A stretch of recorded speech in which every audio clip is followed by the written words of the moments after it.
dot, it's been what, 46 years? No, it's been 50 years. 50 years, oh, I lost my math. 50 years seems like a long time, but in the grand scheme of things, it can seem just like yesterday. What runs through your mind over that 50-year-ago event? Well, today is a very momentous occasion for several reasons. One being the fact that, this is happening today. It's being recognized, and the most important thing is I want children to be able to know the history within this community. And I'm glad that Tommy decided to do this so that they would know, but also that people who have moved into this community would know.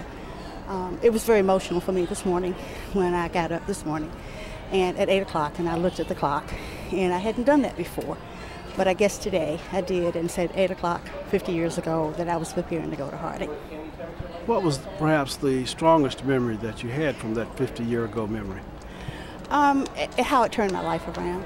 It made me realize that, what happened then, basically it sort of guided my path, and that I knew that I was chosen to serve. And as a result of that I've tried over the 50 years to be able to ensure that other children don't have the same experience that I had. 50 years ago, you walked up to these steps to jeers. Today, you come to cheers. Right, and that's a good feeling. That's a real good feeling. But not only that, what has happened in the last year is meeting two of the students that were in that picture has been really exciting for me in the last year. Who were those two students? Woody Cooper was one, who he and I have been corresponding for over a year. He's not here today, but the other, I met someone 2 weeks ago, and it's Marty, and he was another one in the picture. And I'm hoping he is going to be here today. But what was it about that picture that stood out from his memory and your memory of it? Well, they couldn't understand why, but of course I understood why, and so when they looked at it and they said, they were teenagers, as we all were, but at the same time, the peer pressure that they had.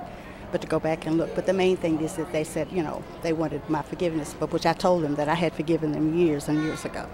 And now, when you came through this circumstance, this was the first of the desegregation efforts. Correct. And then the second one, of course, being the court-ordered school busing. Right.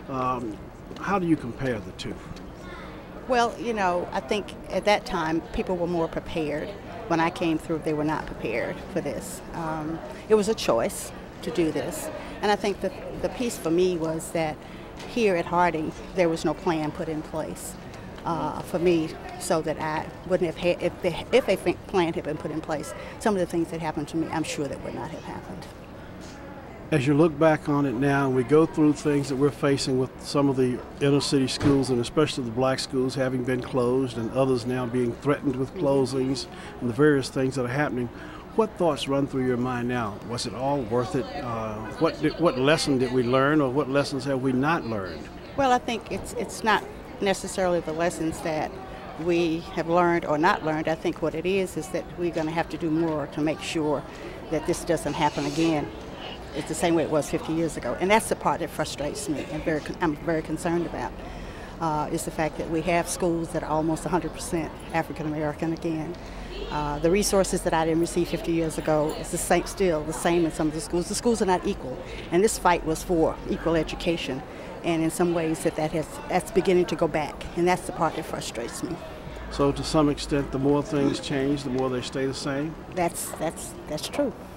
Do you have any particular lessons or messages that you would like the Charlotte-Mecklenburg school boards and the community at large to really take to heart as we embark on these various changes and threats of closings of more schools? Well, my hope is that this will be a lesson, and that people can go back and reflect, and they will take a hard look as they're making decisions about what happens to schools as well as what happens to students within this community.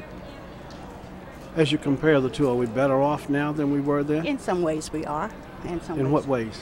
Well, when you think in terms of, in some schools, kids have more opportunities than they had then. But, it's still not equal across all lines. And in other ways, as I said, it's just not equal. And my fight was all children, regardless where they lived, what the economic status was, that all children have at least a chance for equal education.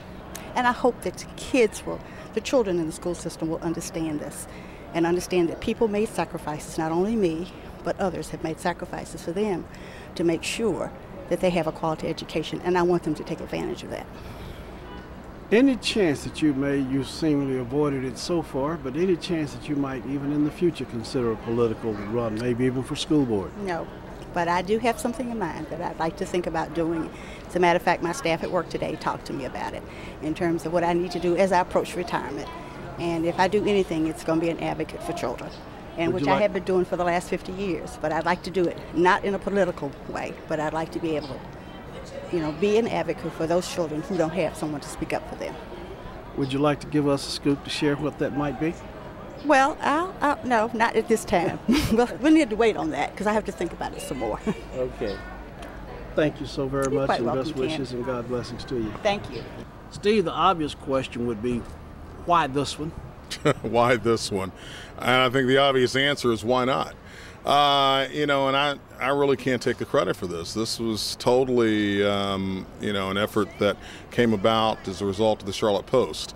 Back in May of this year, the Charlotte Post had put together a front page article called 1957, and not only did it talk about school integration, it talked about the integration of golf courses in this community. So several days after reading it the first time, I looked at it again. I said, this could be a good show. So, we kind of made things happen in a hurry. And the schedule we made work. It was it was shoot in June, right in July, edit in August, and the paint's barely dry on this one on the first week of September.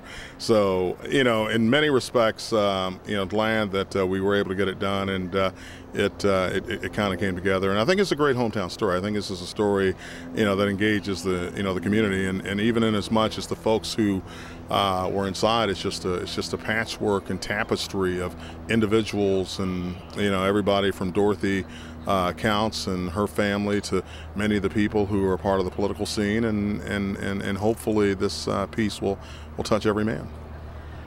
Steve, it's been said that some things, the more they change, the more they remain the same, and we're talking a 50-year history here. Has this story come full circle? I think in some ways it's come full circle, but I also think that it provides kind of a warning. It kind of provides a wake-up call to the community in many respects. I mean, I look down Irwin Avenue right now, and I can only imagine in my heart of hearts what it was like for, Dorothy and Reginald Hawkins and Dr. Edwin Tompkins and the people who just walked that gauntlet of just raw emotion. I mean, considering the fact that that they were being spat upon, they were being called the N-word, they had stuff thrown at them, and I would be remiss to say if I didn't mention that so many African American students in the school district stand on her shoulders. And I'm not necessarily dismissing the efforts of the other 3 students that day, but here it was the worst. This was ground zero. And the fact that what occurred here went around the world, and perhaps I wouldn't say it shamed Charlotte as much as it allowed the city to take the position of, hey, we can't operate like this. This is not us. As Dorothy explained, the whole thing was about equality. Not so much about the desegregation as it was about the equality. And the schools that were so unequal then, have we gone full circle in that regard? Because we're now talking about closing inner city schools, schools that are now still unequal. Again, reminder and wake-up call, especially when you consider the Supreme Court ruling from earlier this summer, when they kind of threw out race as a deciding factor in determining where kids go to school. You can look at the disparities in many school districts, including Charlotte-Mecklenburg, when you have balanced numbers or imbalanced numbers at places like West Charlotte or schools on the west side, and you look at some of the suburban schools that have the pick of the litter in terms of equipment and the best facilities. And I think in many respects it clearly and undeniably says that there's still a lot of work to do and that this problem is not fixed. So we have to some degree then gone full circle. We have gone full circle from the standpoint of where the issue of equity remains a very valid point in which this school board and this community and this group of elected officials need to deal with some ways of finding some balance in terms of resources, as well as making sure that every student has the same opportunity to a fair education, just like Dorothy Counts did back 50 years ago. Thank you, Steve.